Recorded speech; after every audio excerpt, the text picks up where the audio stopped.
It's one of the most dangerous things a disabled person can attempt, scuba diving.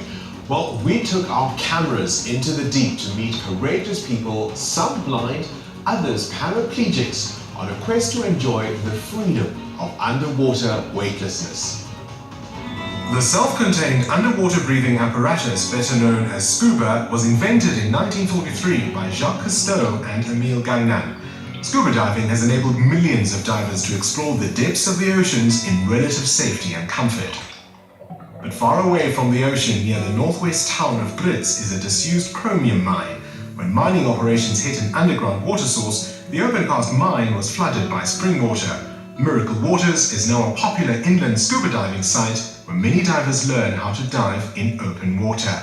As an adventure sport, scuba diving requires dedication and training. But what's particularly special about what's happening here is that anybody can do it. Dougie Coetzee is a scuba diver. He's also a quadriplegic after he broke his neck 17 years ago. What's it like for you to have been able to do this? Oh, brilliant. Yeah, it's awesome. It's a whole different world down there. Yeah? And it's a bit of freedom as well for a guy that's stuck in a wheelchair all the time. Dougie is here as part of the Handicapped Scuba Association of South Africa's 50-hour dive-a-thon.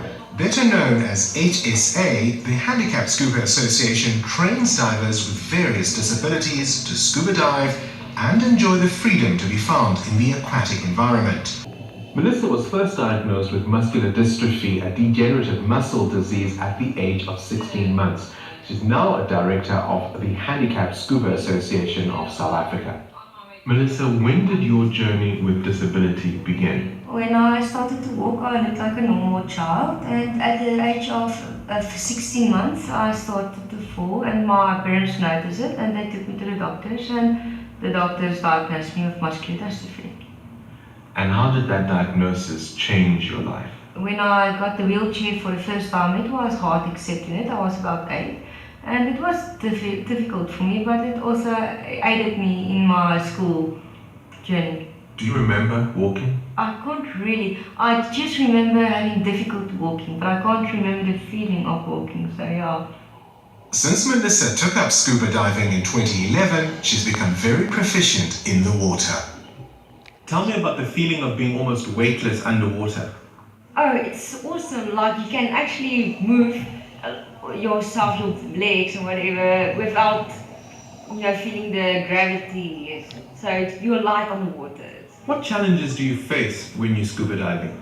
Okay, well, I'm not able to dive by myself. I need my dive buddy to physically hold me the whole time underwater. So my buddy steers me wherever we go and physically holds me in the same position. Else I'm going to be like an astronaut going all over the place. And when you tell people you go diving, do they get surprised? I'm supposed to be very much my neck down. As a guy that can barely do anything for himself, it's nice in the water if you can, find the move by yourself, swim by yourself. So how many dives have you done? I've done about 7 dives over here at Miracle Waters, just to do all the courses and then I've been down to the coast twice now. Yeah. So I mean, the ocean is a different world. It's a different world. It's different, right? Yeah. It's like being in a fish tank. Dougie works as an IT manager for a large financial concern. We visited him shortly after he'd returned from a diving trip to Mozambique. Doug, how did you become disabled? I walked a waterfall 17 years ago. I went fishing with a couple of my friends, and I saw a little waterfall on the side, and I thought, I just want to see what's at the back.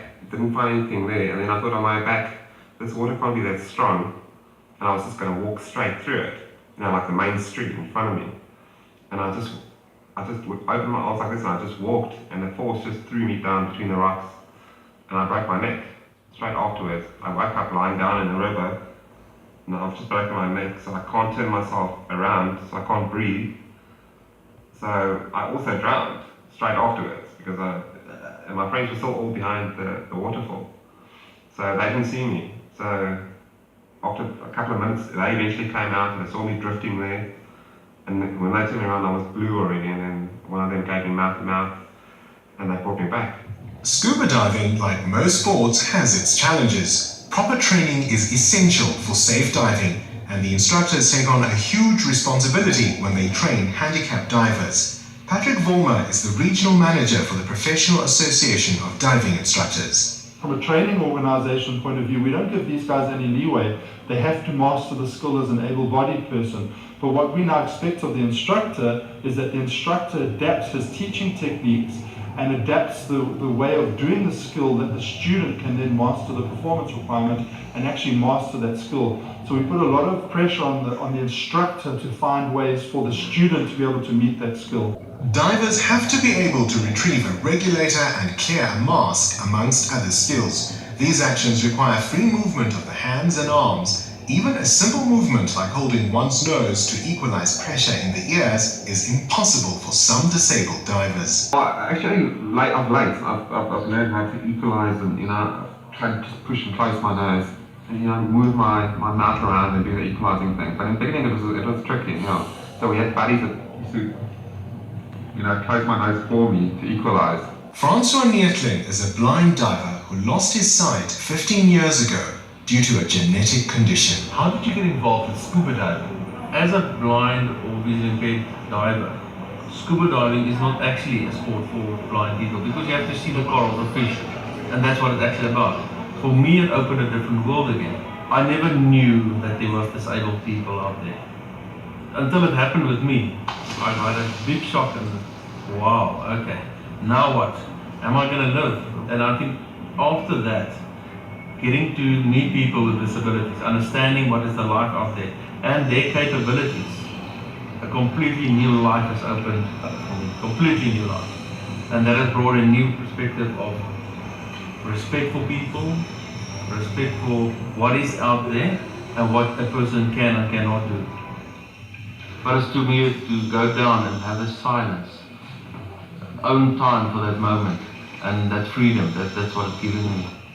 It opened so many doors for me. I got to meet many people, I got to go places, and I get to do things with friends, Many doors opened because before I started scuba diving, I was like at home, not really getting the opportunities to go out. But once I started scuba diving, I got the opportunity to go to Mozambique, across the border the first time. It was really awesome, it's like an adventure. This is a painting of the disabled divers going on their first trip to the sea, and it speaks to the kind of support they receive. Divers from all over South Africa contributed and took part in the successful Divathon that went a long way towards helping some of the handicapped divers realize their dream of diving in the ocean. As an extreme scuba diver, you tend to forget that you got into it for the everyday fun part of scuba diving. When the guys approached me from HSA to get involved, I jumped at the opportunity because I actually wanted to go and experience something I hadn't experienced before and actually dive with people with physical challenges.